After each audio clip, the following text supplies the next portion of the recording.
Hello everyone, my name is Jeremy Fuhst and we're diving into what the Arizona housing market looks like as of today, which is April 2023. We're gonna dive into it. We're gonna look at some cities that are going up in price, appreciating like crazy, and we're gonna see where are the best places to live, affordability-wise, what's happening just as a general consensus throughout Metro Phoenix or Maricopa County, as we call it. I'm a real estate specialist out here. I own a company called Impact Real Estate. We sell hundreds of homes every single year, and I am a native. I've lived in Arizona my entire life, and so I'm very passionate. I'm very biased.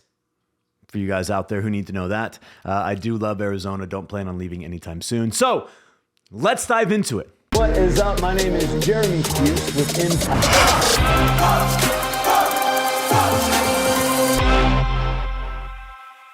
As we look at the housing market nationwide over what's happened in the last 12 months, we saw interest rates spike. And so we saw interest rates go from a low 3, high 2s to in the 7s in a matter of months, which is unheard of. It's never happened in the history of numbers. We've never seen that happen. What that caused was the housing market to stop.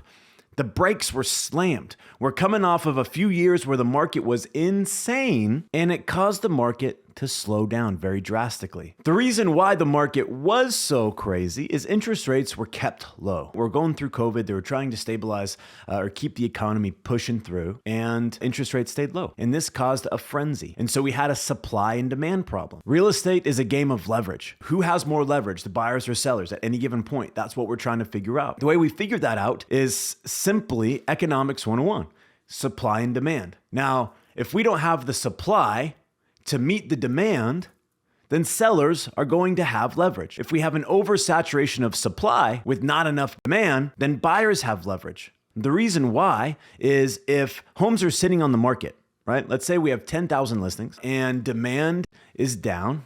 If we have an oversaturation of supply, meaning we have a lot of listings and we don't have the demand to meet the listings, that means homes are going to sit on the market because we don't have enough buyers in the buying pool. And so if we don't have enough buyers in the buying pool, homes are going to sit on the market. And the longer a home sits on the market, the more leverage a buyer gets because the seller is thinking, dang, I really need to move on with my life. I need to sell my house for a reason. And we're sitting on the market. And so they're willing to do price reductions. They're willing to give up money to move on with their life, which is leverage for the buyer. So the buyer now has negotiation skills. Now, if we flip it and we don't have enough supply to meet the demand, now sellers have leverage because now you have a smaller pool of sellers with a larger pool of buyers, meaning more buyers are going to write on a house and you're going to get multiple offers, right? Now, the seller is able to negotiate up in price or terms to meet the demands that they want, right? And so it's a game of leverage. Which way are we going to go? And so right now in Arizona, the demand is not crazy, right? You see all the headlines talking about demand. It's not crazy at all.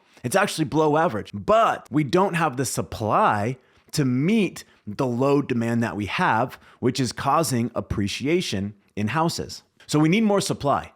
And why don't we have the supply?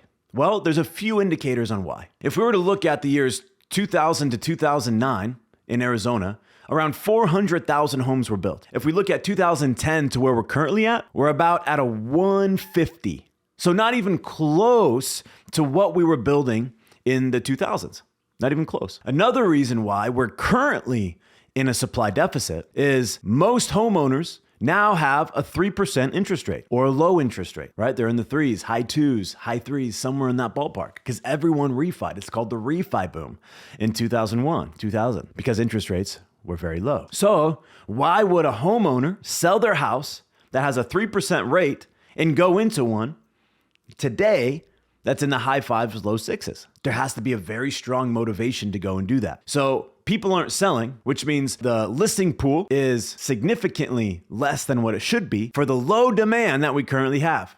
Now, you're going to see a ton of clickbait out there on YouTube, on Google, on all the news sites. It's going to be talking about demand, but they don't give you the contrast of what supply is like. So here in Metro Phoenix, we have a big supply and demand problem. A very big supply and demand problem. We only have about 1.5 months of inventory, and we're starting to see the situations of multiple offers again.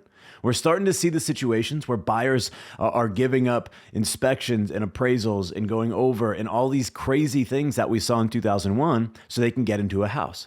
in Arizona. That's not the case nationwide, but in Arizona, that is the case. And so it's important if you're planning on moving here that you understand what you're getting involved in. Depending on the city that you want to move into, some have more demand than others, which is understandable, right? Some areas are more desirable than others. Some have more supply than others. But depending on where you're gonna go, it's important to know what kind of fight you're about to get involved in. So if you have any questions about what city has high demand, what do you need to do to prepare, anything of that nature, please reach out, because this is what I do. I study the market, I help buyers get into houses, I help sellers sell their house. Been doing it for a long time. And I can help guide you through that conversation. Because moving here, cross country, cross state borders, it's a big deal. And you wanna make sure you're walking into the right opportunity. So if you're looking at making a move here, reach out, holler at me. I'm here to help, I'm here to serve, and I can send you data to support everything I've talked about. Let me know. Hopefully I hear from you soon. Make sure you like and subscribe.